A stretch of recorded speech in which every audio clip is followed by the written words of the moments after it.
tous, j'espère que vous allez bien. Bon, aujourd'hui, j'ai super bien avancé.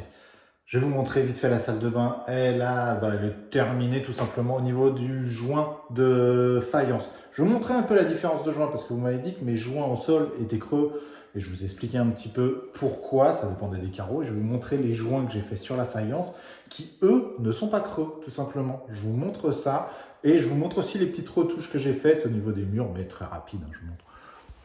Hop, regardez-moi ça. Bon, ici j'ai fait les petites retouches. Je crois que je vous l'avais dit, mais je suis pas sûr. Normalement, j'étais parti pour remonter un carreau sur la hauteur et visuellement, j'ai décidé de descendre d'un carreau. Donc voilà, mes enduits n'étaient pas bons, donc j'ai fait ma petite retouche d'enduit là. Il me reste une sous-couche à mettre au niveau des retouches et c'est terminé. Mais regardez-moi ça, tous ces petits machins là. Toutes les coupes sont nickel chrome. Comme je vous ai déjà dit, j'ai eu des petits éclats, mais là on voit presque pas. Si on voit un petit peu là, tu vois, ça fait des petits éclats des fois.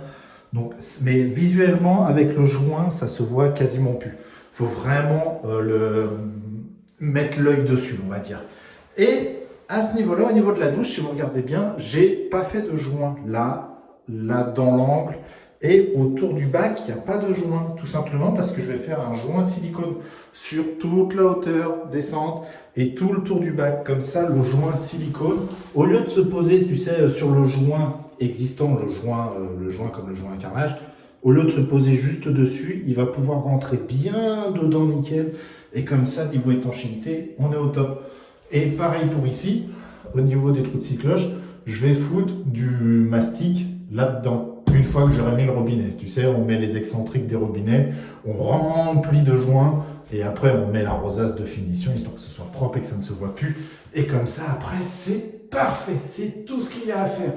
Au niveau des petites baguettes, ici j'ai rattrapé, bon là c'est un peu sale, ça se voit pas, mais c'est sale.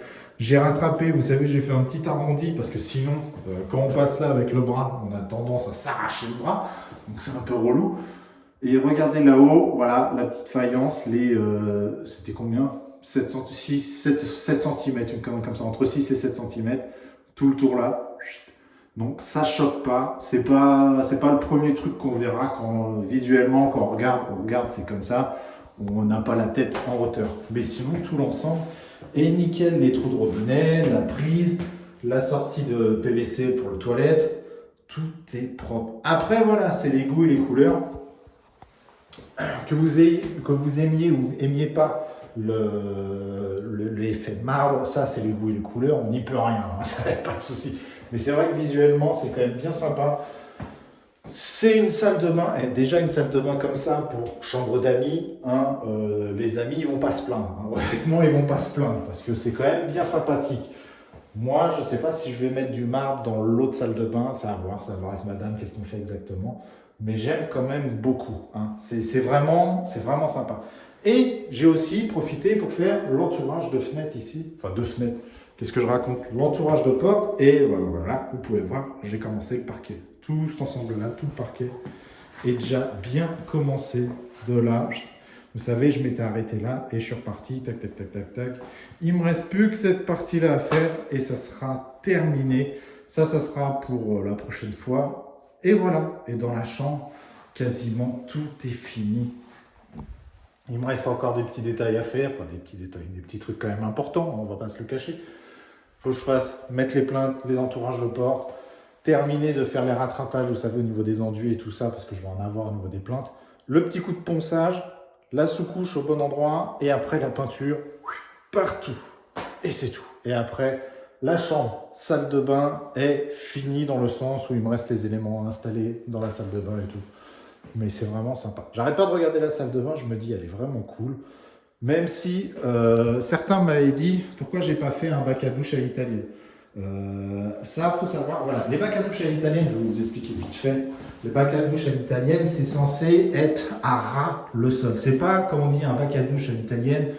C'est pas un bac à douche qui est juste carrelé. En général, c'est vraiment un ras le sol. C'est-à-dire, vous passez de là, vous marchez, boum, vous êtes déjà dans la douche. Je suis pas un grand fan. C'est mon avis, je suis juste pas un grand fan. Je préfère avoir une marche et une marche plus importante. Parce qu'il y en a certains, ils vous font des petites marches et c'est juste un petit truc de 5 cm à peine.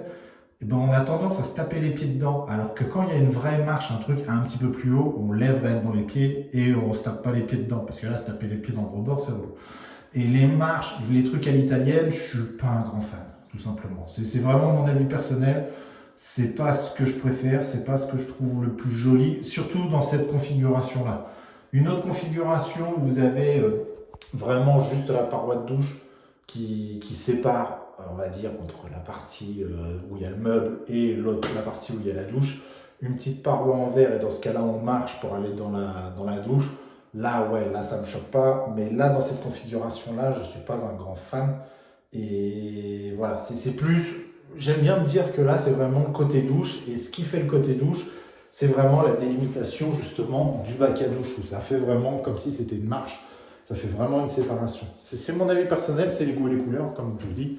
Mais voilà, et puis c'est tout. Bon, alors, lui, il est bon aussi. Donc voilà, donc je vous dis à la prochaine. Et comme d'habitude, prenez soin de vous. Et je vous dis ciao, tout simplement.